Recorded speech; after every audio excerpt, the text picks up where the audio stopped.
Hey everybody, Spartan here from SpartanTrading.com.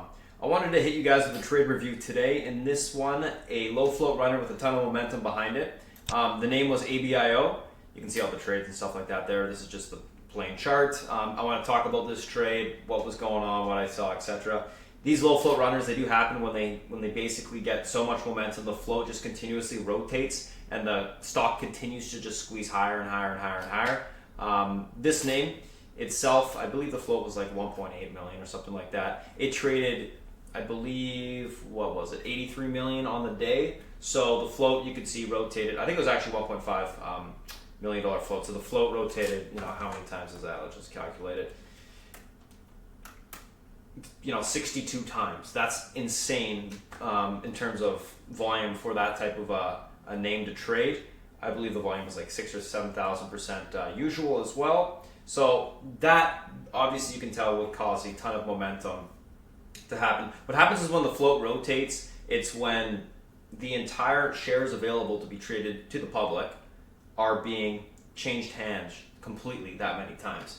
So if you're getting all the shares that are being available to the public changing hands 62 times, then people that are in the stock short are obviously going to be stuck because there's such a high demand for that equity at this point in time that everyone wants to continue to try to get into it, sell it for a profit, and then they may even want to get back into it, and I'll explain kind of my situation here. So that in itself, obviously extremely bullish. ABIO news came out this morning. It was COVID news, basically low flow, and then it just started to run. But that was the original catalyst that pushed it up. Basic chart pattern I want to talk about in the afternoon was just this flag break. That was the main area where I got into it in the afternoon. Broke the flag. I actually got into a little bit when it reclaimed EMA support as well as that flag support right here around that $11 spot. I'll talk about that in just a second. But I just want to show you all the fills that I had on the trade in the afternoon here. So these are all the fills. You can pause it if you want. Take a look at that. We're going to go over them anyways over here. But yeah, so let's just take a look at the stock here. So basically, flag broke out. I always use a 10-minute chart on these low float stocks so I can see where they had room to. And if you follow me on Twitter at 9 o'clock, or I guess you guys are, maybe you're Eastern, but in the morning around like 9:45, 10 I guess Eastern, I was saying that the stock can go to 1566. And the reason I was saying that was based on the daily chart, what I was looking at, and the volume behind the chart at the time. It had a massive gap into these resistance levels here on the upside. And the first one I was looking at that stood out to me was that 1566 from a visual standpoint. So after it broke out of this range to the upside, that 674 level continued to come in with some volume. I figured, okay, it's obviously going to be able to push. These levels from a Fibonacci extension standpoint were really too close. This was the right key level for me. This is why my target was there in the afternoon all day, and then obviously just continued to go higher into the next resistance levels on the upside. So let's take a look at the actual trade itself. When I trade these low float stocks, and you can see all my levels that I had drawn beforehand. When I trade these low float stocks, basically what I like to do is I'll take a starter position. If it starts to work, I'll add into it. I love a flag break or a curl setup because the risk becomes fairly defined. I mean, realistically, I'm going to be risking not a huge amount, maybe a point. Whoops, let's extend this a little bit. And I would even have it a little bit tighter. I'd probably pull it closer to the trend and the EMA resistance or support. But anyways, I'd be risking just a little bit to try to make, this is my first target, obviously that high of the day. That breaks then the 1566 level, right? So those are my two levels that I'm looking to make or looking to get to on the upside. As it pushes into resistance or I see sellers on the L2, I'm going to exit some of the position. As I see more momentum comes in based off of the L2, I'm going to be adding into the position. So in this case, this ABIO, and let's just zoom in a little bit. Go back a little bit. So you can see the ads here. So basically 1158, 1142. I actually had one before this. Let me just show you where it is. There it is. So that was my first position at 1097 in the afternoon. Then as it started to curl up, see some volume coming behind that curl, I added full size into this position.